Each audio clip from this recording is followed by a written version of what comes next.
समान दाता नहीं और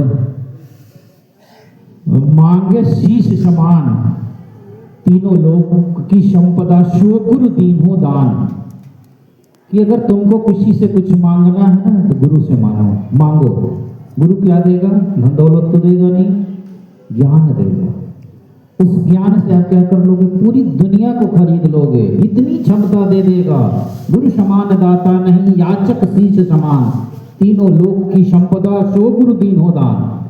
अगर तुमको दान मांगना है तो गुरु से मांगो ना, ज्ञान मांगो। उस ज्ञान से आपके अंदर वो क्षमता हो जाएगी कि पूरी दुनिया आपके इशारों पे चलेगी। जैसे चंद्रगुप्त का गुरु कौन था? चाणक्य। जब उसके जीवन में गुरु चाणक्य आया तो उसने पूरी दुनिया को विश्व विजय कर लिया। तो गुरु की जो बात, जो आपके शिक्षक आज बता रहे हैं कि बेटा आज पढ़ो, सही रास्ते पे चलो, तो उसको अनुकरण करो, उसको एकदम दिल से अनुकरण करिए। आप मन से पढ़ेंगे तो निश्चित है सफल होंगे। सफलता का कोई शॉर्टकट नहीं है, एक टाइम टेकिंग प्रोसेस है। आप उसको शॉर्टकट में जाएंगे कहीं कहीं गिर जाएंगे। सफलता के लिए क्या क्या जरूरी है? सफलता के लिए हमें सबसे पहले समय चाहिए, दूसरा क्या चाहिए? संघर्ष चाहिए। अगर दो आपके दिल में जुनून आ गया, समय और संघर्ष, तो निश्चित है कि सफलता आपके हाथों में होगा, आपके कदमों में होगा। अरे सफलता तो आपका इंतजार कर रही है कि उस मंजिल पे पहुंचने वाला तो कोई आया। तो समय और संघर्ष, दूसरी बात, समय और संघर्ष का तालमेल भी जरूरी है।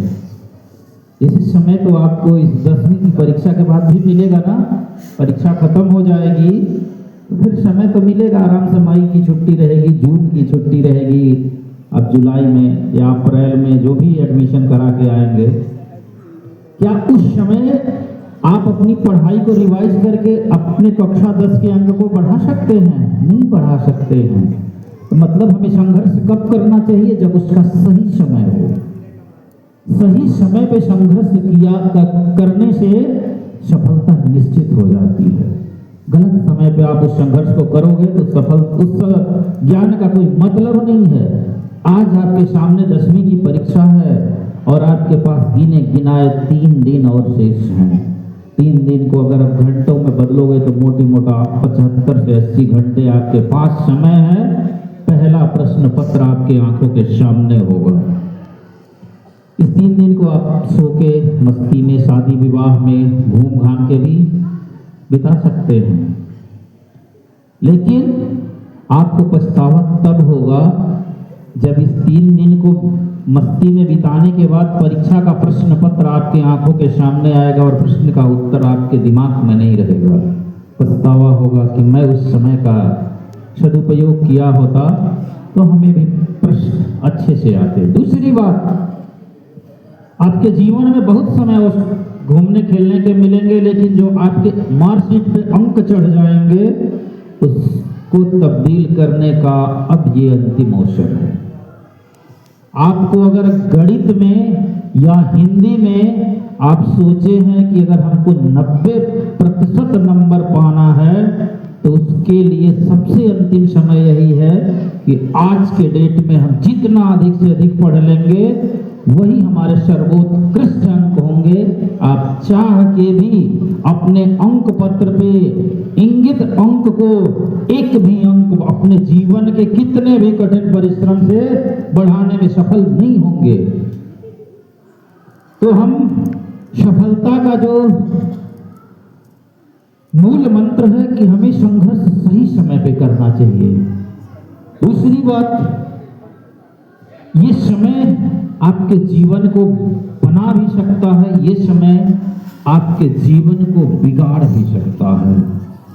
मतलब इस समय 2 तरह की परिस्थितियां उत्पन्न हैं। एक तो आपको आगे बढ़ने के लिए प्रेरणा, मतलब स्वप्न आता है कि हम आगे बढ़ेंगे, कुछ न कुछ अपने घर परिवार के लिए परिवर्तनकारी कार्य करेंगे।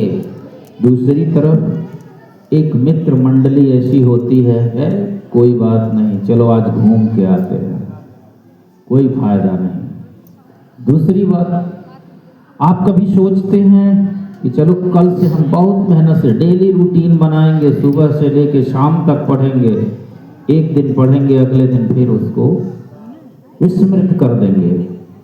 तो हमें सफलता के लिए सबसे बड़ी ज़रूरत है कि हमें कंटिन्यूटी होनी चाहिए। हमें नियम बनाना नहीं जरूरी है, नियम का पालन करना जरूरी है। और नियम का पालन कैसे कर पाएंगे? जब तक आपके जीवन में कोई क्रांतिकारी सपना नहीं होगा, तब तक आप कोई नियम बना के पालन नहीं कर पाएंगे। क्रांतिकारी स्वप्न बनाइए।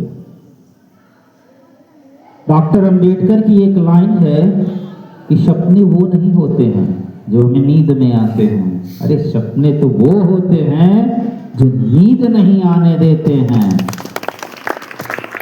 जब आपने लक्ष्य बना लिया कि हमें अपने माँ बाप की गरीबी को दूर करना है, कैसे कर सकते हो?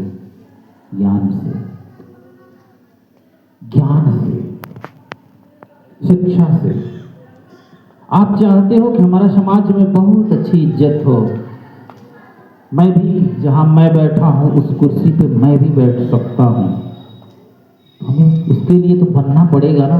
ऐसा नहीं है कि आप नहीं बैठ सकते, आप उससे भी ऊंची कुर्सी पे बैठ सकते हैं, बशर्ते उसके लिए हमें क्या होना चाहिए? ज्ञानवान होना चाहिए। धन तो अपराधी भी कमा लेता है। आप इतिहास उठा के देख लेना, अपने आसपास जो गुंडे मवाली होते हैं ना, वो धन कमाते हैं और उनके ही जीवन में सारे धन नष्ट हो जाते हैं। ज्ञान से अर्जित किया हुआ धन कभी नहीं नष्ट होता है। ज्ञान से अर्जित किया हुआ धन कभी नष्ट नहीं होता है। अराजकता से नष्ट ज्ञान अर्जित किया हुआ धन उसके आंखों के सामने ही खत्म होता है और वो अंतिम में असहाय रह जाता है। तो आप ज्ञान से अर्जित करो। आप अपने आसपास की समस्याओं का अगर समाधान करना चाहते हो, आप चाहते हो कि हमारा गांव स्वर्ग बन जाए, आप चाहते हो कि हमारे गांव में सबके घर पक्के हो जाए, हर गली में सड़क नाली हो जाए, कैसे हो सकता है? मुंह से चाहने से नहीं होगा। आप सफलता का एक कीर्तिमान स्थापित करो। जब सफलता का एक कीर्तिमान स्थापित करोगे तो तुम्हारे पास वो पावर आएगी, वो शक्ति आएगी। जैसे आज के डेट में जोगी जी तनिक भी चाह रहे हैं तो जहाँ चाह रहे वहाँ स्वर्ग बन जा रहा है। क्यों? क्योंकि उनके पास पावर आ गई, शक्ति आ गई है। उनके लिखने से कार्य हो जा रहे हैं। क्या हमारे भी लिखने से हो सकते हैं? नहीं हो सकते हैं, लेकिन हम भी वो हो सकते हैं। आज नहीं कल वहां हम बैठ सकते हैं, वो पावर हम गेन कर सकते हैं, प्राप्त कर सकते हैं। तो आप अपने गांव, समाज, देश, विश्व, ब्रह्मांड की परिस्थितियों को अगर सहज करने का कोई सबसे सहज साधन है तो वो विद्या है। ज्ञान अर्जित करिए। तो हमें अपने मन को स्थिर करने के लिए, एक दूरदृष्टि सोच बनाने के लिए हमें अपने मन में एक अरमान, ख्वाब पालना होगा। बिना ख्वाब के कुछ नहीं चलता। जब तक हम ख्वाब नहीं देखते हैं ना, कुछ करते नहीं हैं। जो ख्वाब नहीं, सब कोई लक्ष्य नहीं बनाया, वो फिर काम भी नहीं करता है। आप देखो घर में ऐसे ही दिन रात आलसी लोग बैठे रहते हैं। इसे विद्यार्थिनः कुतो सुखम सुखार्थिनः कुतो विद्या। अगर विद्यार्थी है तो उसके लिए सुख वर्जित है, सुखार्थी है तो उसके लिए विद्या वर्जित है।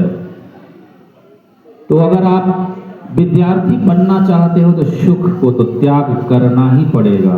सुखार्थी बनोगे तो विद्यार्थी हो ही नहीं सकते।